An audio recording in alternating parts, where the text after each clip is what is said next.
Kabina elektrike në fshatin Vojnik në njësinë administrative Maqellar në Bashkinë Dibër vijon të jetë e hapur. Edhe pse është bërë disa herë problem mediatik, asnjë mas nuk është marrë deri tani nga OSHE. Siç duket nga pamjet, kjo kabinë e cila ka tension të lartë brenda është me derë të hapur dhe shumë e rrezikshme për fëmijët e kafshët.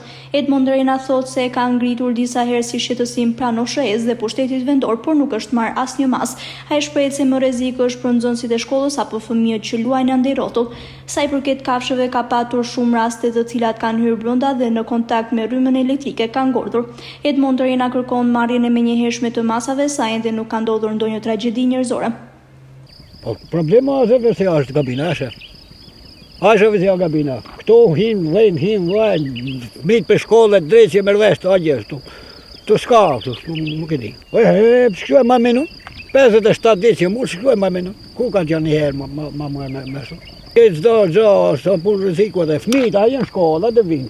Tokën e thash, këto ka ngel kjo agjesh. Kjo nuk është kabina e vetme në Maqellar me këtë problematik. Banorët dhe të fshatrave të tjera kanë ngritur vazhdimisht shqetësimin për mungesë sigurie në objekte të tilla.